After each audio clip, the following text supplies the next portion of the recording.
Pero talagang confirm na talaga na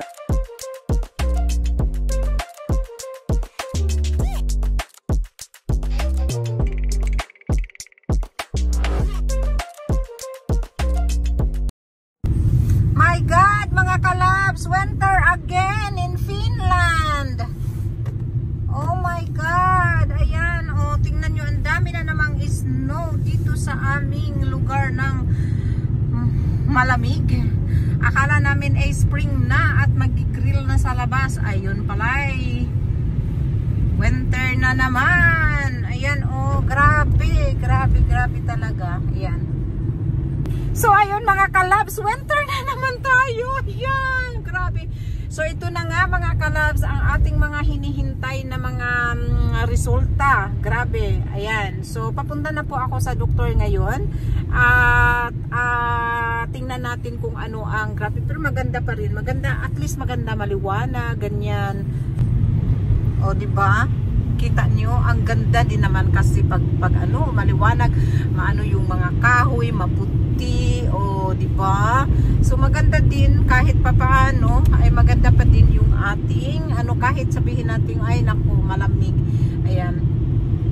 So yun nga mga kalabs, papunta na ako doon sa orthopedic at doon na sasabihin sa akin yung lahat na sitwasyon ko sa resulta ng ating MRI. So tingnan natin kung ano ang sabihin ng doktor at ano ang resulta ng ating MRI mga kalabs. Ayan, so sobrang hindi ako nakatulog gaano kagabi nang dahil iniisip ko talaga kung ano ang resulta, kung ano kaya talaga yung lahat na parang tanong, question, anong nakita nila doon sa MRI, ganyan. So naaano din ako talagang na tawag nitong na nervous din ako dahil hindi ko talaga alam at saka kailan niya ako i-book for operation, ganun kasi 'di ba yung sabi ko sa last vlog ko na operahan ako. So syempre parang naaano din ako, nakakatakot din kasi dahil alam mo naman ang operation ay nakakatakot talaga. So yan mga kalabs, please pray for me na lang and then inform ko sa inyo mamaya, i-continue ko itong pagba-vlog natin pagkatapos natin ng ng tawag nito, pagkatapos ng ng ating pagpunta ko doon, baka makablog ako habang naglalakad or pagkatapos ng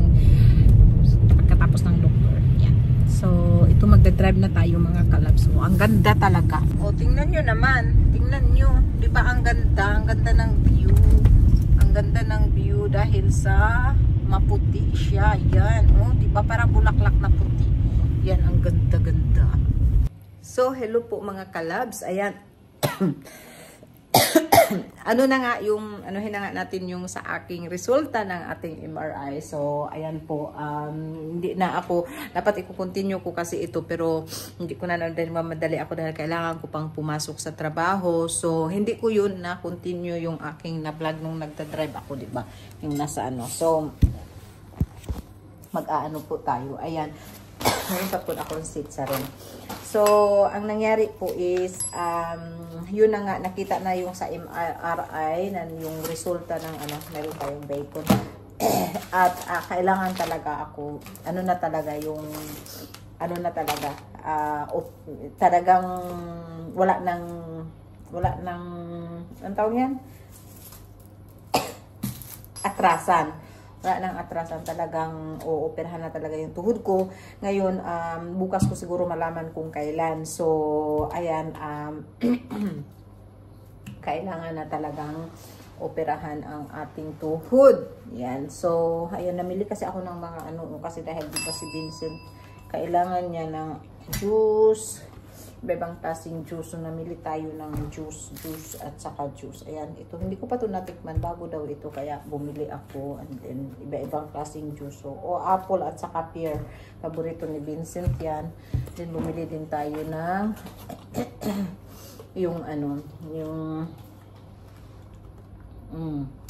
yan. So, yan ang 5 litra ng juice ang ininom natin plus ito. Yan. Tsaka bumili din ako ng coconut milk, of course. Alam mo naman yung coconut milk ay life dito sa Tapos, bumili din pala ako ng pang-hamburger kasi pag gustong mag-snack, bumili din ako ng mushrooms. Tapos, bumili ako ng yeast. Ayan, yeast. Bumili tayo ng yeast. Bumili tayo ng cucumber. Bumili din tayo ng asparagus. Dami natin binili. So, ayan. So, pag ano mga kalabs, pag na ano na natin yung, bumili din ako ng itlog kasi pag ano, baka magprito lang. At saka yung bumili at tayo ng ginger kasi ilalaga natin para sa lalamunan. And then, bumili din tayo ng patatas. So, yan ang nabili natin na worth of 65 euro yan. Mahal talaga ang life dito sa Finland. Ngayon ay nagawa ko ako ng lentil soup para yun ang kakainin namin. So, ako nagsaing. Sila naman ay pasta daw gusto nila sa lentils. So, naghihintay lang akong yung kukulo, yung lentils, tapo, lentils, yung tubig ng lagaan ng pasta. So, ayan po mga kalabs, bukas ko pa malalaman yung kailan talaga yung operasyon ko. So, nakaprocess na lahat. Yung insurance ko ay diretso sa kanila yung bill. So, wala akong bayaran ni 5. Ayan. So, kasi meron akong insurance. So, full covered sa insurance. And then, ayun nga, ang ano lang ay, syempre natatakot pa din ako dahil, hindi natin alam syempre sa mangyari sa mga operasyon. Alam mo naman ang operasyon ay talaga nakakaano yan. Pero positive tayo na at least makalakad na ako at makatulong sa akin yun, sa aking likod at saka sa aking tuhod. Ayan. Bili pala ako ng bulaklak pero dito ko siya ilalagay sa doon ko ilalagay kasi pag dito contrast siya sa araw, didilim yung ating vlog. May nagsabi kasi sa akin na madilim daw ang kaya siya madilim dahil anong tawag nito? Siya madilim dahil yung araw nga nandoon. So naaano sa araw yung ating phone, yung nakaharap ba. Kaya mas maganda ganyan kasi hindi siya madilim. Ayan. So ito po yung bulaklak na nabili ko. Kasi maganda din minsan pag may bulaklak ka sa bahay.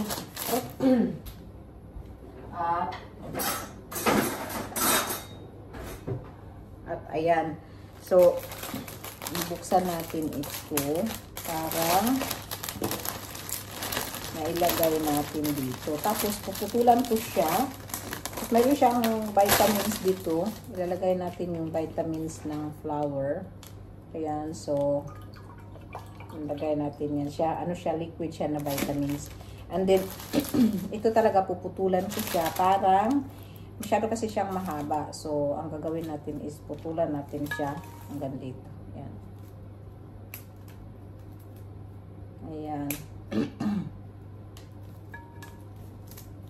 So, ayun mga kalabs, sana ay ma-okay lahat at i-update ko din sa inyo yung mga pangyayari dito sa amin kung ano ang mangyayari at ano ang resulta, ganun, kung kailan. Siyempre, i-update ko sa inyo at sana ay okay lang talaga lahat ang ating process, lahat ng mga mangyayari. So, ayan. So, ilalagay po natin siya dito. O, diba? Ang ganda niya. Maganda talaga itong bulaklak na ito. At saka pang matagalan ito. Pag nagbukas ito, sana bubukas siya. Kasi pag nagbukas ito, sobrang ganda. Yan o, diba? Makita mo. Sobrang ganda siya. So, yan ang ating bulaklak for today. For today's video. Ayan. At itatapon na natin itong natitirang ginupit ko. So, yun lang muna mga kalabs ang ating munting vlog at sanay nasa mabuting kalagayan kayo palaging lahat. God bless sa inyong lahat palagi at salamat sa suporta at see you tomorrow. Bye! The next day. So, ayan po mga kalabs, i-continue pala natin. Ayan, so, yung sabi ko na, kahapon yung vlog ko na nasabi ko ay bukas malalaman ko. Pero alam nyo ba mga kalabs, tumawag yung hospital sa akin, hindi ko nasagot dahil ako'y tulog. Dahil nga sa sakit ko, itong nakuha naming virus. So, ayan po mga kalabs, hanggang ngayon, maano pa rin yung flu ko, sobra pa rin talaga. At ayun, ito nga nakapajama lang tayo. At ito't nakaupo at uminom lang ako ng tea. Tapos babalik na naman ako doon sa bed ulit. So, ayan talaga yung mukha natin ay walang kabuhay-buhay ng dahil nga sa nangyari. Grabe. So, sa ano nga, at naghihintay nga talaga ako sa ano ba? Ayun, tumawag ang hospital pero hindi ko nasagot. Tapos nag-return call naman ako, hindi din ako sinagot. Kaya hindi ko alam kung ano ang kailan talaga yung operasyon ko. Kasi yun, tumawag yun sila para isisit yung time kung kailan yung operasyon. Kaso lang, hindi ko talaga nasagot kasi nga tulog ako. So, sandali. So, hindi ko alam kung kailan talaga. So, pag nalaman ko, i-inform ko naman sa inyo kung kailan talaga yung ano ko, yung operasyon ko. Pero talagang confirm na talaga na operahan ako at masaya din naman ako at kahit natatakot pero okay na din yun kasi parang makakalakad din ako ng mabuti, ano. At parang hindi na rin ako palaging nagsisiklib sa work dahil nga sa sakit hindi ko makayanan, hindi ako makakalakad. So at least pag nagamot na yun ay okay na, 'di ba? So yun ang pero hindi ko alam dahil ngayon ay Sabado na at bukas ko na ito ma-upload siguro Sunday. So baka Monday na sila tatawag ulit. Tumawag din ako ulit. Tumawag ako talaga kahapon. Ilang beses ako nakatawag, hindi naman ako sinagot. So baka yung nag-take care sa case ko ay wala din. Kaya siguro sana sa Monday tatawagan ako ulit. Tapos doon ko malalaman kung kailan ako operahan. Pero sabi ng doktor talaga, as soon as possible. So, gusto ko lang talaga i-update sa inyo ito. At sa awa ng Diyos, si David at si Vincent ay okay na sila.